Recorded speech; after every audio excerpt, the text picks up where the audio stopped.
예수님과 멀어지게 된 45가지 이유, 우리는 지난 4주 동안 그 중간 하프타임을 마치고 우리가 예수님과 내가 멀어질 수밖에 없었던 또 다른 한 가지의 이유를 가지고 우리가 함께 말씀 나누기를 원합니다. 오늘 말씀의 주제는요, 이 책에 있는 40번째 이유 가운데 제목이 이러합니다.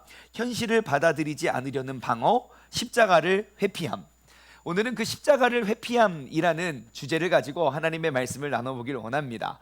요즘에 제가 문득 이렇게 깨달아지고 떠오르는 그런 한국 교회의 그러한 흐름을 제가 이렇게 느끼게 되는데요.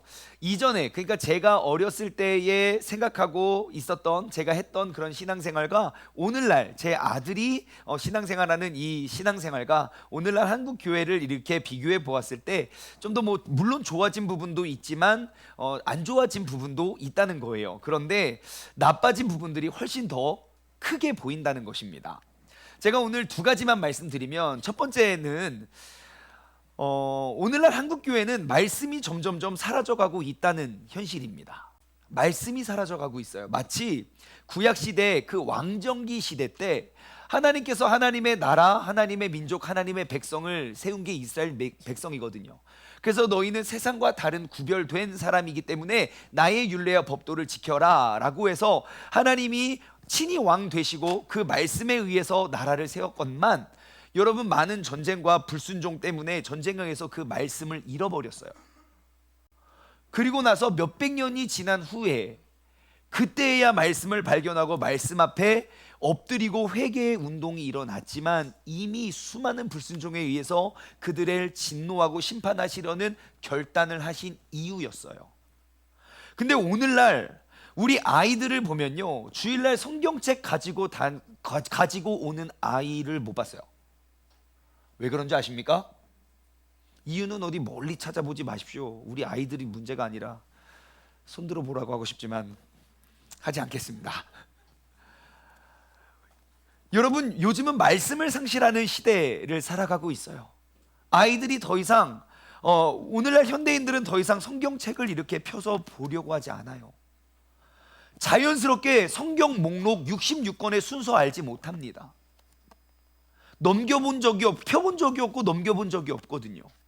예전에는 집집마다 차차마다 성경책이 정말 쉽게 볼 수 있었지만 요즘은 아무리 신앙생활을 열심히 하는 사람조차도 성경책을 더 이상 펴들고 넘겨보지 않아요. 제가 최근에 굉장히 충격을 받았던 한 가지 사건은, 여러분, 요즘 아이들 있죠, 초등학교 다니는 아이들, 중학생 이전에 초등학생들 아이들에게 물어보십시오. 찬송가와 복음성가의 차이를 알고 있냐고요. 요즘의 아이들은 찬송가와 복음성가의 차이를 구분하지 못합니다. 왜요? 성경책에 붙어있는 게 찬송가라는 사실을 알지 못하거든요. 왜요? 성경책을 찾아서 넘겨본 적이 없고 부모님과 함께 성경책 찬송가를 찾아가면서 그 찬양을 배워본 적이 없거든요. 많은 사람들이 이야기합니다. 아우, 찬송가가 좋대요. 찬송가가 좋대요. 요즘 복음성가는 안 좋대요. 노래가 너무 어렵고 모르겠대요. 제가 묻고 싶어요. 그러면 그분의 자녀들은 자녀와 함께 앉아서 찬송가를 펴들고 그 찬송가를 가르쳐 주신 적이 있습니까? 라고요. 요즘 아이들, 여러분 꼭 기억하십시오.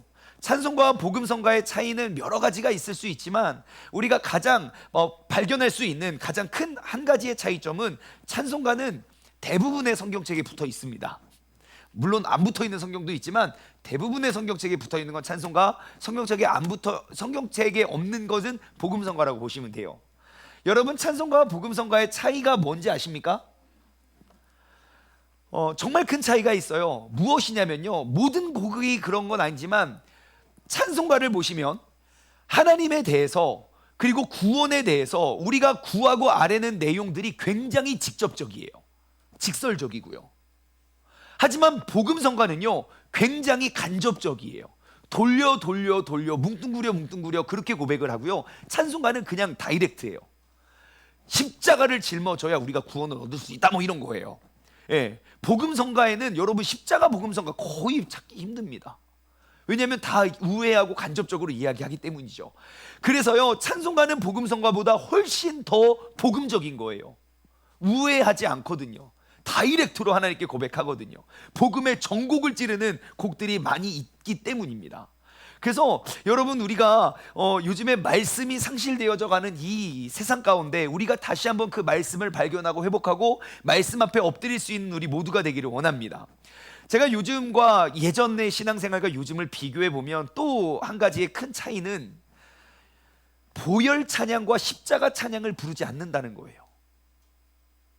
여러분, 가만히 생각해 보세요. 근래에 교회마다, 요즘에 뭐 인터넷만 들어가면 모든 교회들 다 들어갈 수 있잖아요. 보세요. 보혈과 십자가 찬양이 과연 얼마나 불려지는지. 요즘 유행하는 모든 복음성가 중에 혹시 십자가와 보혈을 떠올리는 복음성가가 있는지 한번 돌아보십시오. 더욱더 큰 문제는요, 우리의 다음 세대들이 드리는 예배 가운데 보혈 찬양이 없어요.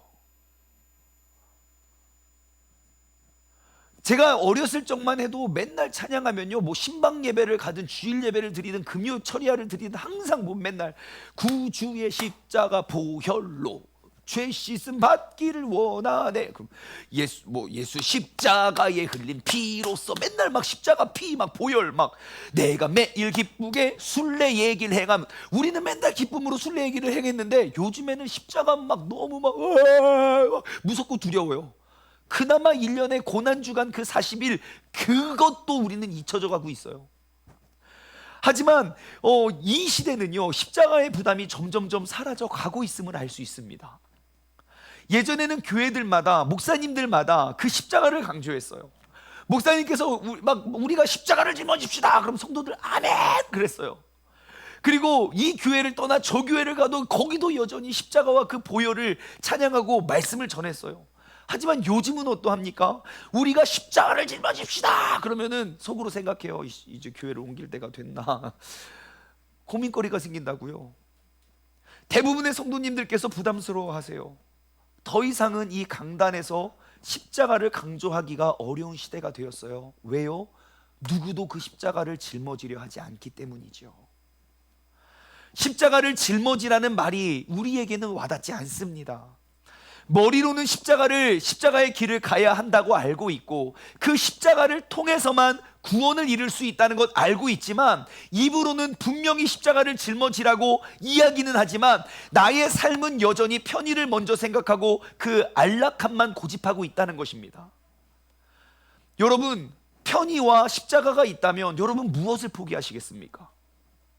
우리의 믿음의 선배님들은 한결같이 편안한 길과 십자가의 길이 있다면 고민하지 않고 십자가의 길을 택하셨습니다. 그리고 딱 한 세대가 흘렀어요. 여러분이 한번 대답해 보십시오. 여기 십자가 고난의 길이 있고 여기 편안한 안락의 길이 있어요. 여러분은 어느 길을 걸어가시겠습니까?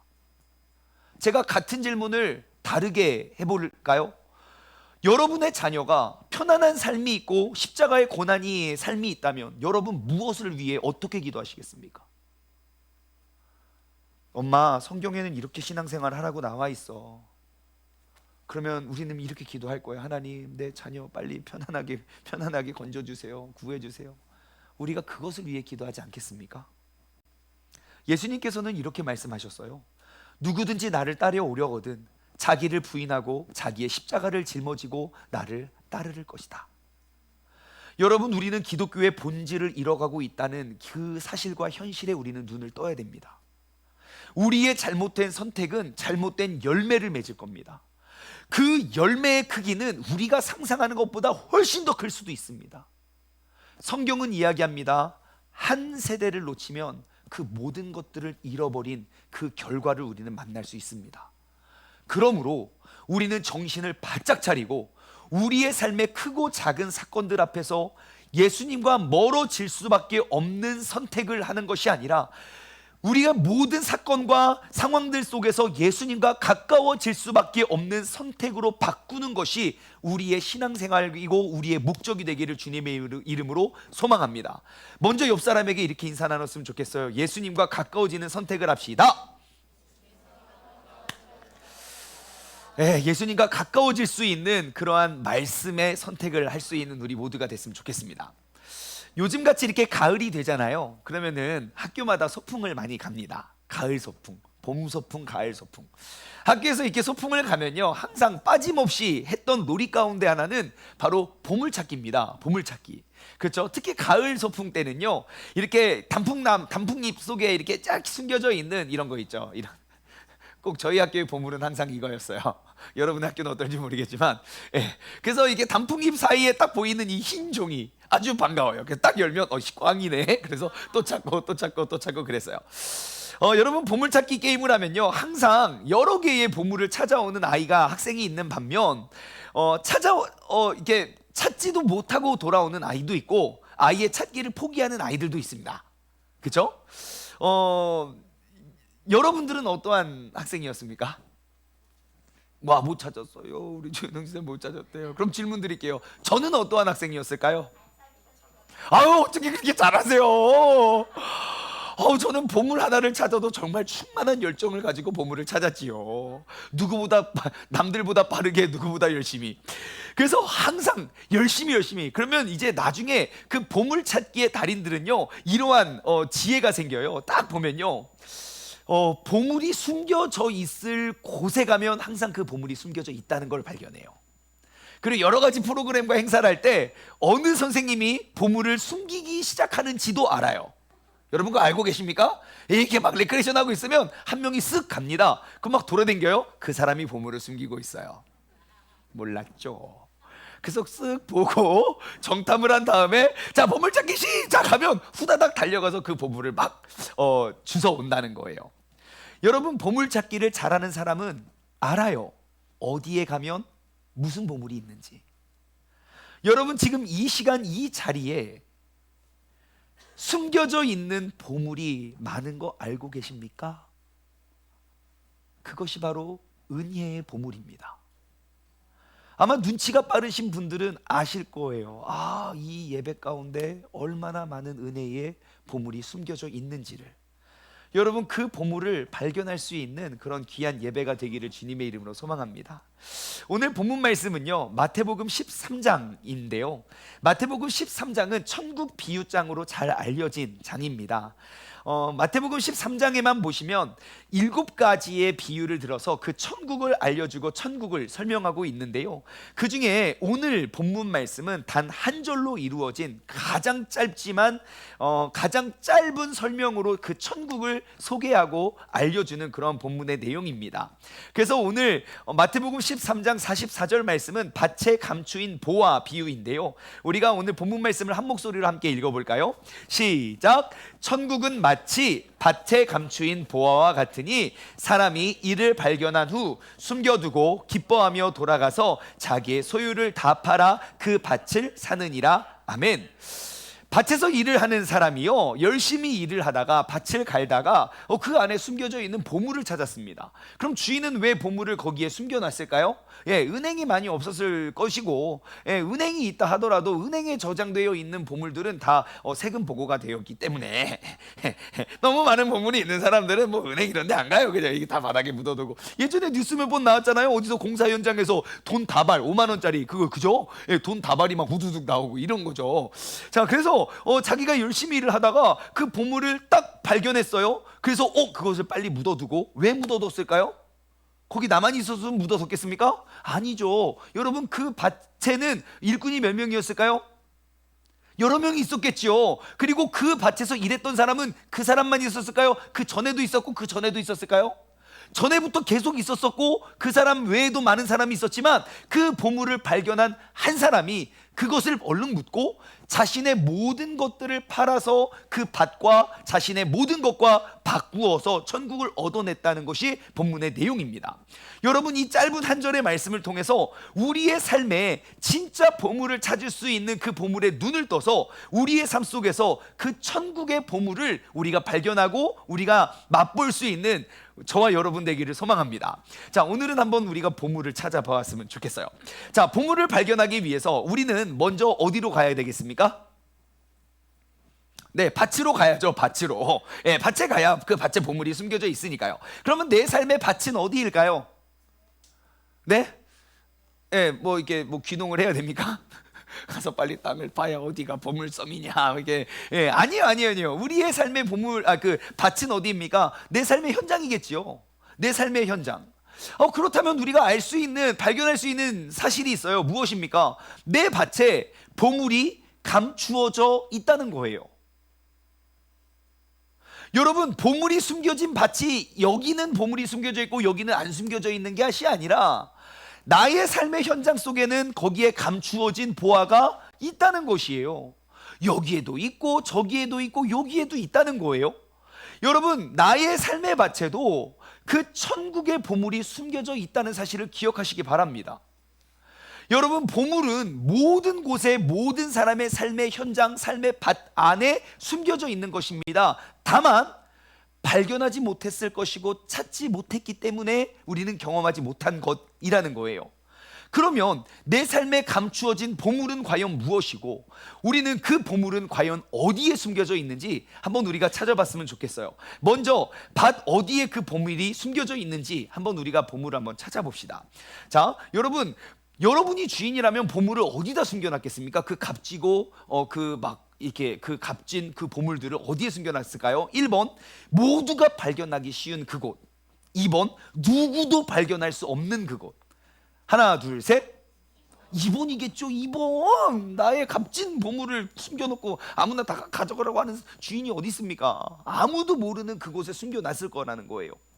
분명히 밭에는 수많은 일꾼들이 있었을 것이고 이전부터 많은 일꾼들이 일해 왔었을 거예요. 하지만 그 보물을 발견한 사람은 그 사람 한 사람밖에 없어요. 그러면 그 사람은 어떻게 누구도 발견하지 못했던 보물을 발견할 수 있었을까요? 우리는 알 수 있습니다. 그 한 사람은 누구도 하지 않았던 일을 했을 거예요. 누구도 가지 않았던 그 곳을 갔을 것이고 누구도 신경 쓰지 않았던 것을 신경 썼던 것 같아요. 유추해 보면 마치 큰 바위가 있었던지 아니면 엄청난 쓰레기가 거기에 있던지 엄청난 냄새가 나던지 아니면 험한 곳이던지 여튼 일하는 사람이 쉽게 접근하기 어려운 곳에 그곳에서도 관심을 가지고 그곳을 찾아갔을 거예요. 그럼 이 사람은 왜 남들은 잘 가지도 않고 하지도 않는 일을 왜 했을까요? 무엇을 위해서? 보물을 발견하기 위해서 그랬을까요? 아니겠지요. 왜냐하면 그 농부는 그곳에 보물이 있는지 없는지도 모르니까요. 하지만 단지 다른 사람에게는 없었던 그러한 성실과 남들은 보지 못했던 다른 시선을 가지고 내가 열심히 일을 했다가 그 보물을 발견하게 된 것이지요. 결국 그는 누구도 찾지 못했던 그 보물을 그가 일하는 그 땅에서 발견했다는 거예요. 여러분, 천국의 보물은요, 누구나 다 발견할 수 있는 것이 아닙니다. 모두가 그것이 보물인지 발견하기 힘든 곳에 숨겨져 있습니다. 그리고 그 보물이 무엇인지 그리고 어디에 숨겨져 있는지 발견하고 찾아내는 사람이 바로 그리스도인입니다. 내 삶에 누구도 하고 싶지 않은 일 속에 보물이 담겨 있을 수 있습니다. 나의 인생에 누구도 관심을 갖지 않는 사람들 안에 보물이 담겨 있을 것입니다. 여러분, 한번 주변을 둘러보십시오. 만약에 주인이라면 숨겨진 보물을 어디에 숨겨놨을까? 누가 과연 그 값진 보물일까? 주님께서 꼭 필요한 사람은요, 언제나 그리고 어느 밭에나 있습니다. 그리고 그 보물을 발견할 수 있는 지혜로운 그리스도인들이 되길 소망합니다. 근데 여기서 참 아이러니한 하나의 장면을 저희는 발견할 수 있어요. 그 천국의 보물은 사람들이 잘 모르는 곳에, 달리 말해 사람들이 신경도 쓰지 않는 곳에, 험한 곳에, 위험한 곳에, 그러한 곳에 숨겨져 있는데 그 숨겨진 것, 감추어진 그 보물을 얻기 위해서 이 사람은 무엇을 내놓았습니까? 자신의 전부를 내놓았다는 거예요. 누가 봐도 좋은 땅을 위해서 나의 전부를 쏟아붓는 건 누구나 하는 일이에요. 하지만 누구도 거들떠보지 않는 그곳을 위해 나의 전부를 걸고 그것을 얻었다는 거예요.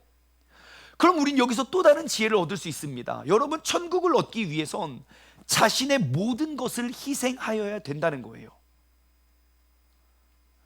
천국의 보물을 얻기 위해선 그냥 가만히 있고 하나님 뭐 해주든가 말든가 그래서 얻는 것이 아니라 나의 모든 것들을 쏟아 부었을 때 비로소 우리가 얻을 수 있는 게 천국이래요.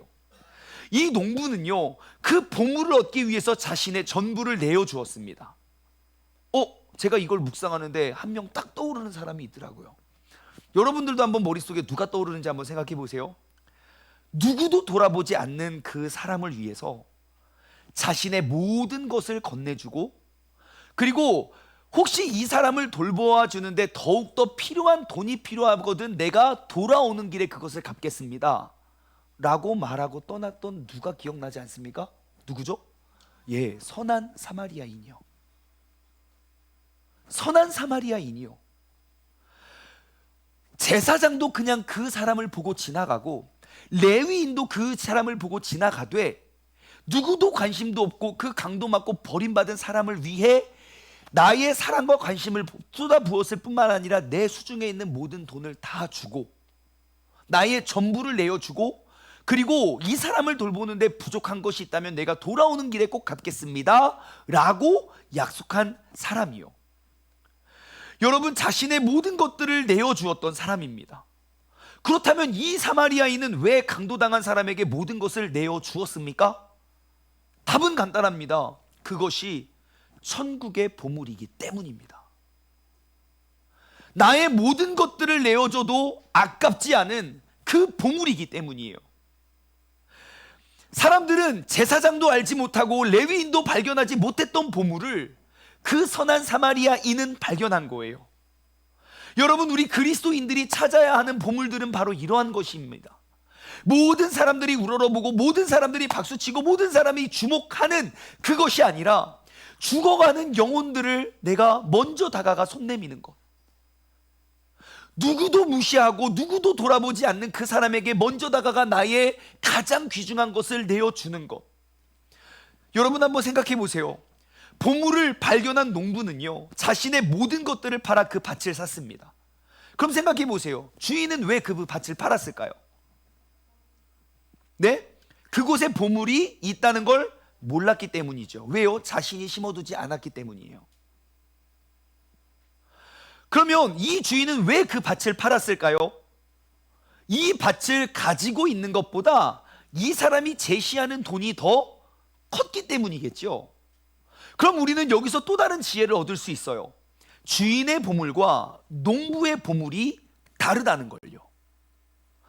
주인의 보물은 무엇입니까? 그 땅보다 더 큰 돈이 이 주인의 보물입니다. 하지만 농부의 보물은 무엇입니까? 내가 그 주인에게 주는 그 돈보다 감추어진 보물이 담겨진 그 땅이 더욱더 귀중한 거예요. 여러분, 세상 사람과 그리스도인들의 보물은 달라야 됩니다. 하나님을 알지도 못하고 그 영원한 천국을 알지도 못하는 사람들이 보물이라고 말하는 그것이 우리의 보물이 될 수는 없어요. 세상 사람들은 세상에서의 성공이 보물이 됩니다.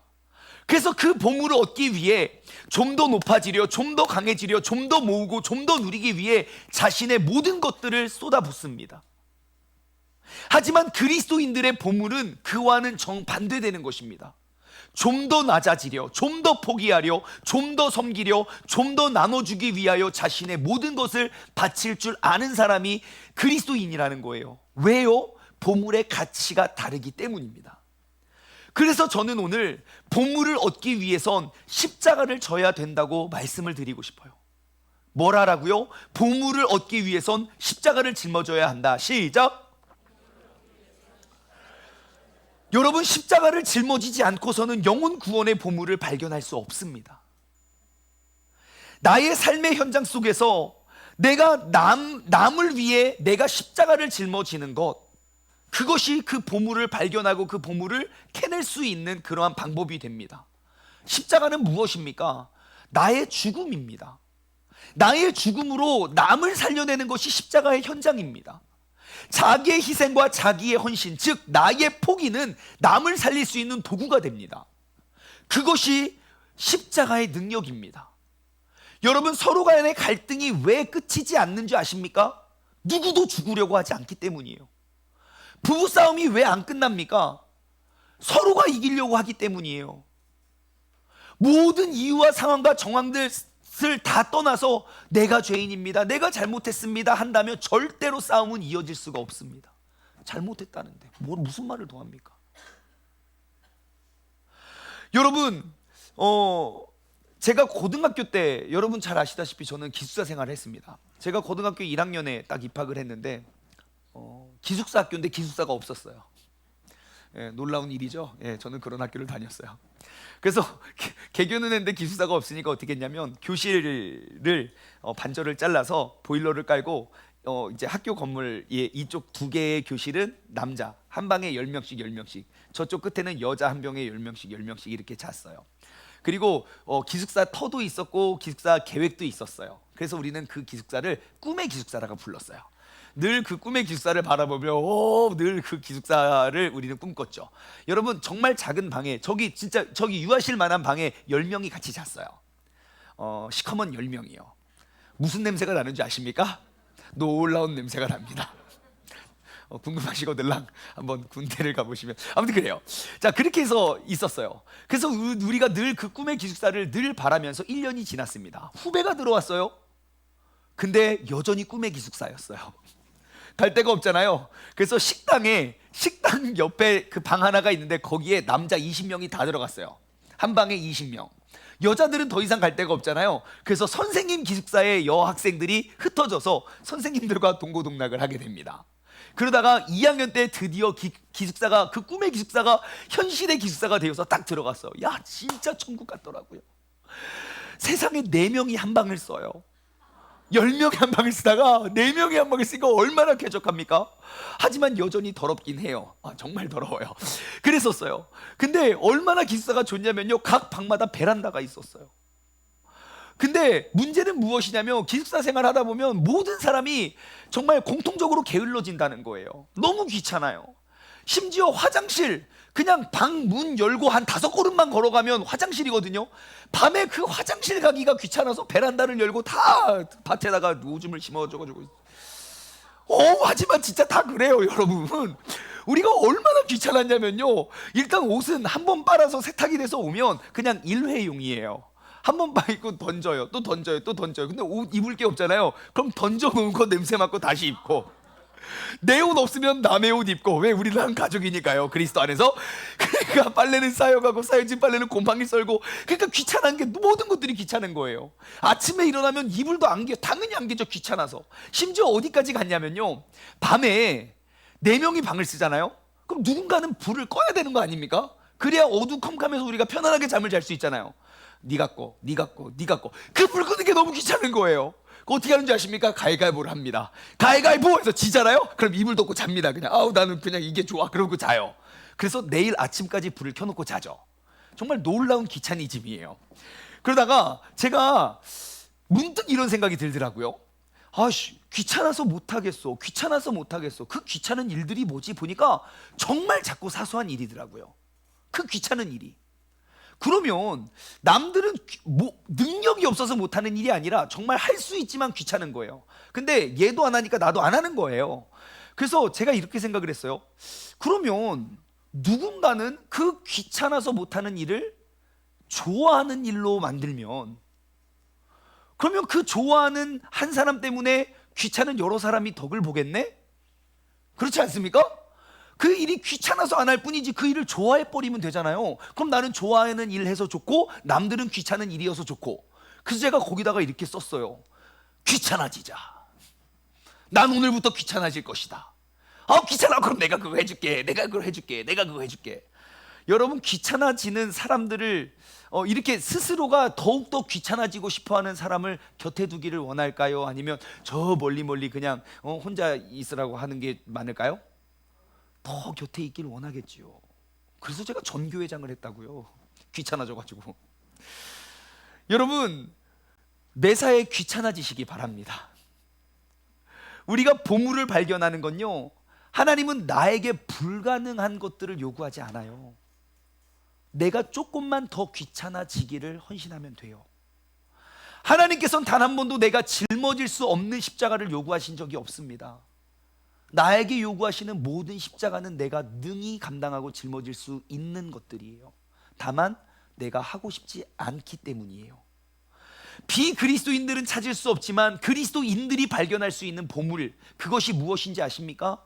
우리 그리스도인들의 보물은 바로 이것이 되어야 돼요. 그것은 바로 영혼 구원, 바로 천국입니다. 나의 모든 것들을 내어 주어서라도 얻어야 할 것이 바로 영혼 구원이라고요. 그럼 어떻게 그 선한 사마리아인의 보물은 왜 버려진 사람이었을까요? 어떻게 선한 사람 사마리아인은 그 버려진 것이 보물인 줄 알고 그것을 발견했냐는 거예요. 잘 한번 생각해 보세요. 버려진 사람을 얻기 위해 모든 것을 내어 주었던 모델이 있었기 때문이 아닐까요? 누구도 가르쳐 주지 않으면 그것이 보물인지 모르지만 누군가는 그런 모델이 되었었을 거예요.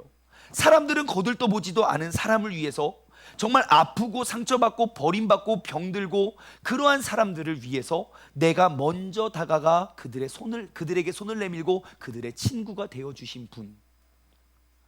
사람들은 그 부정하고 그 더러운 사람과 함께하고 있다는 것조차 탐탁해 여기지 않아서 손가락질하고 비방하고 비난할지라도 내가 그 한 영혼을 살리기 위하여 그 모든 수모와 비난과 조롱을 당하면서까지도 그에게 다가가 나의 전부를 내어주신 분.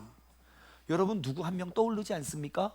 바로 우리 주 예수 그리스도입니다. 여러분, 예수님은요, 버려진 영혼을 구하기 위하여 본인이 친히 십자가에 달리셨습니다. 십자가는 어떠한 곳입니까? 비방과 조롱을 받는 곳입니다. 십자가는 어떠한 곳입니까? 억울한 곳입니다. 내가 잘못해서 잘못한 만큼의 비방과 조롱을 받는 것이 아니라 나의 잘못은 없지만 내가 그 사람의 잘못을 대신 짊어지어 내가 대신 욕을 먹어주는 곳입니다. 십자가는 힘없이 내가 죽는 곳입니다. 그런데 내가 죽어감에 따라서 그 사람은 살아나게 된다는 거예요. 내가 십자가를 선택하고 내가 좀 더 귀찮아지고 내가 좀 더 힘들어지면 질수록 그 사람은 더욱더 편안함과 그 사람은 더욱더 큰 기쁨을 누리게 된다는 것이에요. 만약 예수님께서 십자가 그 현장에서 죽음을 택하지 아니하셨다면 어떻게 됐을까요? 우리는 좀 그런 예수님 원하잖아요. 힘없이 그냥 조롱당하다가 죽는 예수님 말고 십자가에 딱 매달았는데 갑자기 막 진짜 영화처럼 막 뿌아 하더니 막 세상에 막 모든 나무가 다 뽑혀 올라가가지고 예수님께 침을 뱉었던 사람들 막 침 막 팍팍팍팍팍 막 이렇게 막 돌 팍팍팍팍 막 나무 팍팍팍 꽂히고 막 으아 하면 막 이렇게 쫙 나서 쫙쫙쫙 막. 여러분, 우리가 기대하는 하나님 그런 하나님 아닙니까? 근데 거기에 있는 모든 사람들도 다 그런 거 기대했어요. 근데 너무너무 힘없이 연약하게 돌아가시는 거예요. 제가 한번 생각해 봤어요. 예수님은 왜 그냥 그것들 싹 물리치고 돌아가시면 됐을걸? 꿇어! 하고 다 엎드리고 막 다 꿇어 경배하지 않았겠습니까? 근데 왜 주님께서는 그 길을 택하시지 않으셨을까? 제가 생각해 봤어요. 만약에 예수님이 그러한 자신의 능력을 발휘했다면 모든 사람의 복종은 가져올 수 있고 얻어낼 수 있지만 그만큼의 분노와 또 다른 징후도 커졌을 거예요. 그래서 더 큰 힘으로 주님을 물찌르기 위해서 도전하지 않았겠습니까? 결국 그들의 그러한 상처와 분노와 징후만 키워내는 결과를 맞는다고요. 세상에 그렇게 힘이 있고 권력이 있었던 사람에게 사람일수록 더욱더 많은 견제와 도전을 받아요. 하지만 내가 죽어감으로 그들을 변화시켰어요. 그래서 십자가에 달린 강도도 변화됐고 그 예수님을 십자가에 못 박았던 백부장도 변화됐다는 거예요. 오직 나의 죽음만이 사람을 변화시킬 수 있는 가장 큰 무기가 됩니다. 여러분, 이번 한 주를 살아가시면서 여러분 십자가를 선택하시기 바랍니다. 나를 죽이고 나를 포기하고 나를 양보하십시오. 그 십자가 속에 구원의 보물이 숨겨져 있고 나의 그 십자가의 헌신 속에 사랑이 심겨져 그 사랑은 반드시 자라날 것입니다. 예수님에게 있어서 보물은 영혼 구원입니다. 천국을 희망할 수 없고 천국을 기대조차 할 수 없는 사람들에게 누구도 챙겨주지 않고 누구도 거들떠보지 않는 사람의 구원을 위해서 자신의 모든 것을 내어 주었습니다. 나의 삶 속에서 그 보물을 발견할 수 있는 그러한 그리스도인들이 되기를 주님의 이름으로 간절히 소망합니다. 제가 생각해 봤어요. 왜 영혼 구원이 감추어진 보물일까? 여러분, 사실 내가 천국 가면 되잖아요. 내가 그렇게 막 교회 가라고 너 그러면 지옥 간다고 그러면 미안해, 내가 진짜 난 믿음이 적어서, 그런 사람 한 명도 없습니다. 너 나가면 좋은데 너 나가면 되지 왜 저기 하냐고.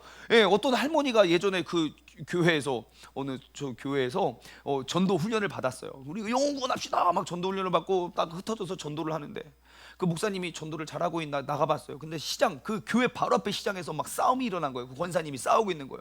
아니, 권사님 나가서 전도하라니까 왜 자꾸 여기서 싸우고 있어요? 그러니까, 아니 좋은데 보내준다고 안 간다고 지랄은 그러면서 천국 가라고 싫다고. 그럼 우리 뭐라고 합니까? 그래, 넌 가지마. 넌 특별지옥. 날 힘들게 하는 사람 넌 특수. 넌 절대 회개한다고 그런 소리 하지 마. 넌 지옥 가야 돼. 우리 그러면 되잖아요. 왜 우리는 그렇게 버림받고 상처 입고 아프게 하는 사람들을 위해서 나의 모든 것들을 쏟아 부어야 됩니까? 여러분, 이렇게 생각해 보세요. 영혼 구원은요, 영원한 감사이기 때문이에요. 무슨 말이냐면요, 생각해 보세요. 만약에 누군가가 나를 살리기 위해서 자신의 목숨을 바쳤다고 칩시다. 나를 살리고 그가 죽었어요. 그러면 나는 이 생명을 다할 때까지 누구에게 감사를 할까요? 그 사람에게 감사할 거예요. 왜냐하면 그가 살고 내가 죽었어야 되는데, 나를 위해서 그가 죽었기 때문에 저는 이 생명이 다하는 동안 그 사람의 그 은혜와 사랑을 저는 늘 기억하고 늘 베풀면서 살 거예요. 자, 그러면 내가 영원히 지옥을 향해 갈 사람을 구원해서 영원한 천국으로 인도했다고 칩시다. 그러면 영혼 구원의 보물은 영원히 나에게 감사를 하겠지요. 그 은혜를 잊을 수 없을 것입니다. 지금은 그렇게 손가락질하고 비난하고 욕할지 몰라도, 우리가 죽음을 맞이하는 그 순간 깨닫게 될 거예요. 그 사람이 나를 위해 내밀었던 그 손이, 그 사람이 나를 위해 이야기했던 그것이 이 영원한 기쁨이고 영원한 행복이었구나. 내가 지옥에 가지 않고 이곳에 온 것이 얼마나 감사한가. 나를 얼마 동안 감사할까요? 영원히 감사할 거라는 거예요. 그렇기 때문에 영혼 구원은 보물이에요. 이 세상에 돈 몇 푼 가져다 주는 것보다 비교할 수 없을 만큼의 큰 기쁨이라는 거예요. 여러분, 영혼 구원의 보물을 더욱더 많이 발견해낼 수 있는 믿음의 사람 되기를 소망합니다. 나의 십자가를 통해서 그 보물을 발견할 수 있는 사람들이 되기를 주님의 이름으로 간절히 소망합니다. 근데 딱 한 가지 문제가 있어요. 그게 뭐냐면, 그 보물의 가치를 우리가 죽어야만 실감한다는 거예요. 그 보물의 가치가 그냥 나 구원받았습니다 할렐루야 하고 매일매일 천국처럼 지내면 좋겠지만 전혀 그렇지 않는다는 거예요. 한번 생각해 보세요. 여러분, 금 한 돈, 큰 거 아니고 금 한 돈 주는 게 좋습니까? 영원한 생명을 얻는 게 좋습니까? 여러분, 무엇을 선택하시겠습니까? 영원한 생명을 당연히 선택하겠지요. 그래서 제가 광고했습니다. 여러분, 세종중문교회 오시면 영원한 생명을 드립니다. 여러분, 세종중문교회 데려오세요. 한번 아무도 안 데려와요. 그죠? 근데 이렇게 한번 광고해 보십시오. 여러분, 다음 주 주일날 우리 교회 2부 예배 드리면 금 한 돈을 드립니다. 광고 안 하고 여러분들에게만 할게요. 그리고 진짜 왔는데 금 한 돈을 준대. 우와! 막 금 한 돈을 들고 사람들이 가요. 35만 명의 주민 중에 몇 명 올까요? 35만 명은 아니어도 그래도 한 20만 명은 진짜 줄 다 서 있지 않을까요? 그럼 왜 금 한 돈 때문에 그 영원한 것을 바라보지 못하냐는 거예요. 그것이 문제예요. 여러분, 우리 그리스도인들은 이 영혼 구원의 가치, 그것을 아는 사람입니다. 제가 한번 이렇게 설명해 볼게요. 한 가지 예화를 들고 오늘 말씀을 맺으려고 해요. 우리가 잘 알고 있는 미국에는요, 미국이란 나라는 총 50개의 주가 있습니다. 그 50개의 주 중에 49번째 주는 알래스카예요. 알래스카. 그 알래스카가 원래 어느 나라 땅이었는지 아십니까? 오, 잘 알고 계시네요. 그 알래스카는요, 미국 대륙에 붙어 있지만 원래 러시아 지역 영토였습니다. 1867년 러시아에 1867년에 그 당시 돈으로 720만 달러에 사들인 땅이에요. 720만 달러. 그러니까 물론 그때는 화폐 가치가 더 크겠지만 지금 그냥 720만 불은 얼마냐면요, 대략 80억. 예, 그러니까 100억도 안 되는. 그러니까 지금 720만 불을 환전하면 그쯤 돼요. 자, 당시 국무장관이었던 윌리엄 시워드, 이 시워드 씨를 한번 생각해 보세요. 윌리엄 시워드가요, 그 거래를 딱 성사시켰습니다. 근데 이제 우리가 알래스카를 720만 달러를 주고 샀습니다. 그러니까 사람들이 우와 하지 않고 모두가 비난하고 조롱했어요. 저렇게 쓸데없는 얼음 덩어리를 왜 그 많은 돈을 주고 샀냐고. 너무너무 많은 비난의 여론이 컸어요. 왜냐하면 그 당시만 해도 그 알래스카는 진짜 불모의 정말 쓸데없는 땅이었거든요. 근데 러시아가 그 땅을 가지고 있었는데 그 황제 알렉산드로 2세가 통치했을 때 크림 전쟁을 했어요. 근데 그 전쟁에서 패배를 했어요. 그리고 모피 무역이 점점점 쇠퇴가 됐어요. 그러니까 러시아가 돈이 없고 그 영국의 압박이 계속 이렇게 오니까 이제 모든 것들을 빼앗기게 되는 상황 속에서 차라리 알래스카를 팔아서 그 돈으로 우리가 이런 걸 메꾸자라고 해서 그 알래스카를 그 당시 720만 불을 가지고 팔았어요. 그때 미국 대통령이었던 앤드류 존슨이 윌리엄 스워드에게 허락 승인을 합니다. 야, 나라에서 720만 불 지원해 줄 테니까 그 땅 사라. 그래서 우리나라 한반도의 그 알래스카만 우리나라 한반도의 7배나 되는 땅이 됩니다. 그러니까 우리나라 한반도의 7배 땅이면 그게 720만 달러면 계산 한번 해봤죠. 1만 평에, 한 평 말고요, 1만 평에 200원 꼴이에요. 우리 옛날에 이 세종 땅이 300원, 500원이었다고 하죠. 지금은 그게 350만 원, 500만 원, 비싼 데는 1000만 원까지 가죠. 근데 거기는요 1만 평에 200원이라고요. 그럼에도 불구하고 러시아는 좋은 딜을 성사했다고 막 훈장을 받고 막 박수와 칭찬을 받고, 미국에서는요 정말 최악의 거래였다고. 그래서 모든 정치인들과 언론은요 그 알래스카의 구매를 두고 스워드의 얼음 박스라고 조롱을 했어요. 아까 그 스워드 씨요. 그래서 결국 스워드 장관은 장관직에서 자진 사퇴를 하게 됐고요. 그리고 그 신조어가 유행처럼 퍼져나갔던 게 그 스워드의 어리석음. 누가 막 밀어나가 스워드 막 그러면서 그 스워드의 어리석음이라고 비난하고 조롱하고 있었어요. 그리고 불과 30년이 지난 후에 1897년 알래스카에서 최초의 금광이 발견됩니다. 그리고 그 순간 그 땅은 더 이상 얼음 박스가 아니라 보물 창고였음을 발견하게 되죠. 미국이 알래스카를 매입한 지 150년이 지난 지금 알래스카는요 엄청난 보물을 간직하고 있는 그러한 곳입니다. 알래스카에는 4가지의 보석이 있다고 해요. 첫 번째 보석은요 검은 보석이에요. 뭔지 아십니까? 석유요. 지금도 미국은 그 알래스카 안에 매장되어 있는 엄청난 석유를 빼쓰지 않습니다. 아직 석유가 쌀 때 샀습니다. 왜요? 나중에 그것이 엄청나게 비싸질 걸 알고 있기 때문이에요. 알래스카의 두 번째 보물은요 누런 보석인 황금입니다. 엄청난 양의 황금이 매장되어 있어요. 알래스카의 세 번째 보석은요 푸른 보석입니다. 바로 산림이에요. 와, 제가 옛날에 알래스카 한번 선교 여행차 다녀왔거든요. 와, 저는 평생 진짜 그런데 진짜 잊을 수가 없는 추억이에요. 제가 케이크라는 그 앵커리지에서 배를 타고 케이크라는 섬으로 이렇게 넘어가는데 제일 싼 그냥 뭐 택시 같은 배래요. 제일 싼 배를 탔는데 저는 평생 그렇게 큰 배를 타본 적이 없어요. 그냥 제일 싼 배가 유람선 정도는 돼요. 그래서 배를 타고 쭉 가요. 그런데 진짜 저 멀리 그 지평선 사이로 고래가 뽕! 와, 진짜 고래가 눈앞에서 뛰어다닌다니까요. 막 물 뿜고 막 너무 막 경이로워서 막 그렇게 보다 갔어요. 진짜 그 알래스카에 도착하잖아요. 여러분, 그 연어들은 항상 고향을 찾아가서 죽잖아요. 정말 많은 연어의 종류들이 그 알래스카가 고향이에요. 그러니까 돌아와서 죽어요. 제가 갔던 그 케이크라는 섬에는 그 덕사먼이라는 그 어떤 한 종류의 연어가 거기가 고향이에요. 다 돌아와서 그냥 죽어요. 알 낳고.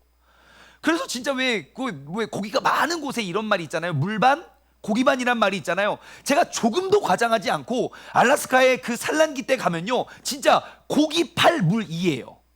물이 부족해가지고 자기들끼리 막 밀쳐내. 가라고. 그래놓고 그냥 죽어요. 그러면 고기가, 생선이 많다는 것은 뭐가 많다는 것입니까? 그 생선을 잡아먹는 동물들이 많겠죠. 곰이 엄청 많아요. 그래서 아침에 그냥 이렇게 선교지에서 그냥 아침에 문 열고 나오잖아요. 잘 잤다. 그럼 곰이 앞에서 그러고 있어요. 정말 조금도 과장하지 않고 저하고 우리 집사님 사이에 곰이 안녕 이렇게 인사해요. 그리고 이렇게 다리 위에 있으면요, 정말 눈앞에 곰이 한 7마리가 보여요. 다 뭐 하는지 아십니까? 고기를 뜯어 먹어요? 고기 안 먹어요. 제가 거기서 귀한 진리를 얻었어요.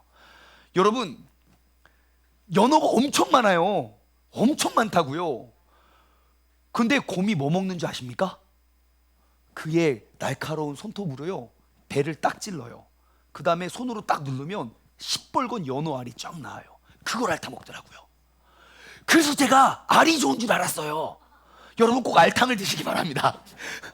알이 좋더라고요, 알이. 그래서 고기는 살은 배불러지니까 먹지도 않아요. 알만 다 핥아 먹더라고요. 그런 대자연. 야, 그 뭐 보여줄 수도 없고. 그게 알래스카더라고요. 엄청난 대자연, 보석과 같은 산림이 있고요. 그 다음에 네 번째 알래스카는요, 눈에 보이지 않는 보석인 관광산업이에요. 얼마나 많은 사람들이 알래스카를 찾냐면요, 우리 목사님들 사이에서도 그런 말이 있어요. 알래스카는 1년에 한 번씩은 꼭 간다고 그래요. 미국에 계시는 분들은. 왜 그러냐면 그 낚시가 엄청 재밌대요. 여러분 낚시 손맛 아시는지 모르지만 아무튼 이렇게 하면 그냥 한국은 바닥바닥바닥 이러죠. 알래스카는요, 부덕. 그래서 낚시 한번 하러 나가면요, 그 손맛 때문에 예배 시간을 까먹는데요. 지금 예배가 지났네. 예배 시간도 까먹고 낚시를 그렇게 한다는 거예요. 엄청난 관광 자원이 지금도 그렇게 많은 사람들이 찾아가게 된다는 것이죠. 여러분, 러시아는요, 그러한 보물 창고를 쓸데없는 땅이라고 생각해서 헐값에 팔아버려요. 1만 평에 200원에. 하지만 그 땅의 가치를 알았던 그 존슨 대통령과 그 많은 비난과 비방과 자신의 장관 자리까지 내어주면서까지 그 조롱을 받았던 그 스워드 장관은요, 그 모든 반대에도 불구하고 그것을 얻어냈어요. 그것이 오늘날의 150년이 지난 알래스카의 가치예요. 여러분, 이것이 안목의 차이입니다. 세상 사람들은 저렇게 문제 있고 상처 있고 아프고 병들어 있는 사람들 다들 무시하고 그와 어울리지 말라고 이야기합니다. 왜요? 나의 인생의 보물에 흠이 되기 때문이죠. 하지만 우리 그리스도인들은 압니다. 누구도 돌아보지 않는 그 한 영혼이 구원받는 것이 때가 되면, 시간이 지나면 세상의 무엇과도 비교할 수 없을 만큼의 귀한 가치의 보물이라는 사실을요, 내가 둘러보고 내가 구원한 한 영혼, 죽음 이후에 그 영원한 영광을 누리게 될 것입니다. 여러분, 이제는 그 가치를 아는 사람이 되십시오. 그 가치를 안다면 우리는 십자가를 피해 갈 수가 없습니다. 내가 죽고 내가 손해보고 내가 더욱더 헌신하고 내가 더욱더 낮아져서 내 삶의 나의 십자가 사건으로 영원한 생명을 얻게 된다면 여러분, 그보다 더 값진 보물은 없을 것입니다. 조롱을 당하고 비방을 당하고 놀림을 받을지라도 예수님은 그 보물을 찾기 위해 먼저 다가가 손을 내미신 것처럼 여러분, 우리도 먼저 다가가 그 보물을 발견하기 위해 나를 죽여낼 수 있는 우리 모두가 되길 원합니다. 내가 죽는 건 잠깐이지만 며칠 후, 몇 년 후면 그 보석은 해와 같이 빛날 것이기 때문입니다. 영혼이 보물이 되고 십자가를 통해 그 보물을 발견할 수 있는 삶이 되기를 주님의 이름으로 간절히 소망합니다. 적용 질문을 드립니다. 첫 번째, 여러분, 나의 보물은 무엇이 혹은 누구입니까? 여러분, 내가 맨날 주님의 이름을 부르짖고 기도하고 간구하는 나의 보물은 무엇입니까? 혹시 주님을 알지도 못하는 사람들이 그 보물이라고 발버둥치는 그것을 위해서 내가 하나님의 이름을 사용하진 않습니까? 분명히 이 십자가의 고난 뒤에는 영혼 구원이라는 그런 값진 보물이 숨겨져 있음에도 불구하고 나는 그냥 눈앞에 보이는 그 금 한 돈에 의해서 나는 나의 모든 것들을 내어 바치고 있진 않습니까? 진짜 내 삶의 보물은 무엇인지를, 혹은 누구인지를 한번 돌아보았으면 좋겠어요. 어쩌면 가장 많은 책망과 가장 많은 상처와 가장 많은 아픔, 누구도 돌아보지 않고 누구도 신경 쓰지 않고 누구도 손 내밀지 못한 그 영혼이 내 삶의 가장 값지고 보배로운 보물일지 모릅니다. 그리고 두 번째, 그렇다면 그 보물을 얻기 위해 여러분 어떠한 십자가를 짊어지시겠습니까?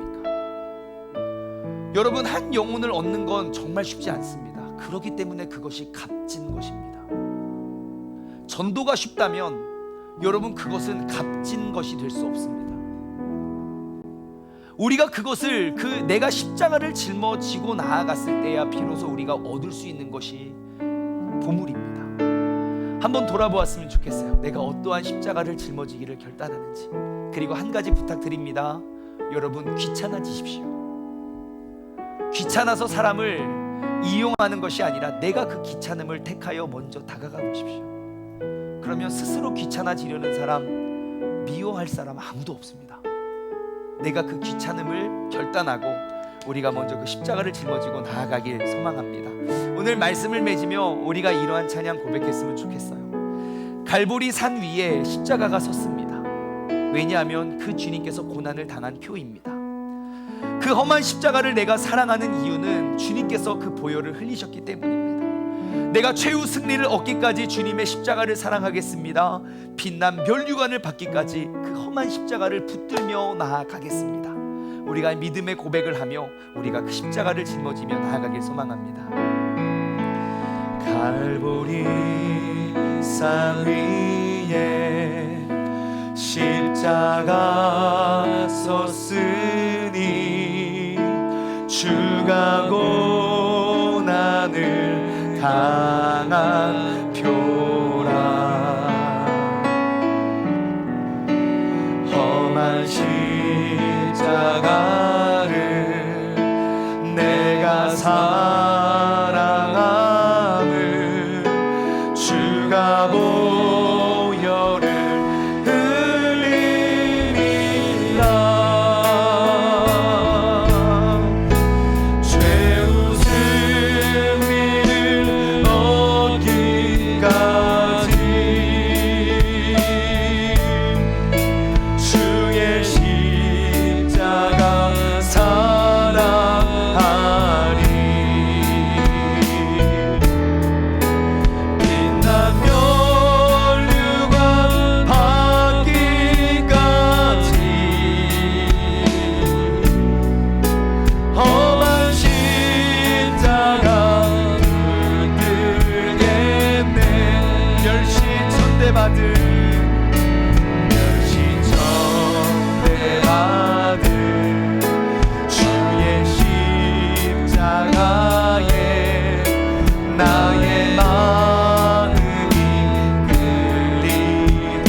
고백하길 원합니다. 여러분, 내 삶의 그 보물은 무엇인지 돌아보았으면 좋겠어요. 내가 주님을 믿는다고 말하면서 주님의 길을, 그 십자가의 길을 따라가는 것이 내 삶의 보물이 되지 아니하고, 내가 그 주님의 거룩하고 존귀한 영혼 구원을 위해, 그 영원한 하늘나라를 위해 내가 쓰임받아야 할 도구이지만, 나는 그 보물을 감춰두고 그 보물을 발견하지 않은 채 주님을 알지조차 못하는 그 세상 사람들이 말하는 그 복을, 그 보물을 달라고 주님께 떼쓰고 있는 게 내가 아닌가 돌아보았으면 좋겠어요. 그리고 이 시간 내가 진짜 발견해야 할 그 보물은 누구인지, 내가 그 보물을 얻기 위해 어떠한 십자가를 짊어지고 나아가야 되는지, 우리가 이 시간 주님의 이름 한번 부르짖고 합심하며 기도하며 나아가겠습니다. 주여, 하나님 아버지 감사합니다. 아버지, 우리의 인생은 내 밭에, 내 삶의 영역 속에 감추어진 보물, 그 감추어진 그 보화를 발견하는 것이고, 내가 그 보화를 발견했다면 나의 모든 것들을 내어주고 나의 모든 것들을 팔아서 아버지 그 보물을 얻는 것이, 아버지 그것이 나의 삶의 인생의 목적이 되어야 하는데, 아버지 주님께서 그렇게 귀하고 존귀하게 여기셨던 그 보물, 나는 귀찮다는 이유로, 나는 그냥 나에게 덕이 되지 않고 도움이 되지 않는다는 이유로 나는 그것을 무시하고, 나는 그것을 여전히 내버려 둔 채 살아가고 있는 연약한 사람임을 고백합니다. 아버지 하나님, 그 강도마다 길거리에 버려진 그 사람이 영원한 보물이고 영원한 보석임을 발견한 것, 레위인이 아니었고 제사장이 아니었고 그냥 예수 그리스도의 모습을 닮아갔던 한 명의 사마리아인이었습니다. 아버지 하나님, 오늘날 나의 삶을 돌아보아 내 주변에 아버지 내가 십자가를 짊어지고 나의 헌신과 나의 포기와 나의 죽음과 나의 엎드림을 통하여 얻어낼 수 있는 그러한 값진 보물을 위해 아버지 내가 쓰임받는 도구가 되게 하여 주시옵소서. 내가 그 일과 상처와 사람을 보는 것이 아니라 그의 영혼을 바라보아 내가 주고 그 영혼을 구원하는 것이 장차 죽음 이후에 나에게 임할 그 영원한 하늘나라의 기쁨과는 바꿔낼 수 없는 그 값진 보물을 우리가 발견하고 나아갈 수 있는 믿음의 사람 되게 하여 주시옵소서. 우리 2절 한 번 더 고백할까요? 멸시쳐 내 받은 주의 십자가에 나의 마음이 끌리도다. 귀한 어린 양이 영광 다 버리고 험한 십자가 지셨도다. 죄 웃음 이름 얻기까지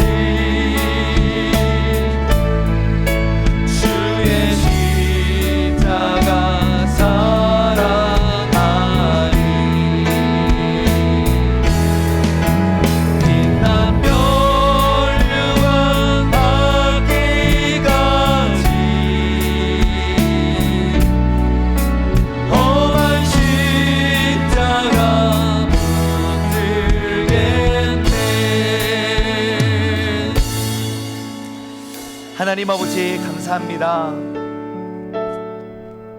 분명히 나의 삶의 현장 속에서 하나님께서는 정말 너무너무 값지고 너무너무 소중하고 귀한 보물들을 이곳저곳에 심겨 놓았습니다.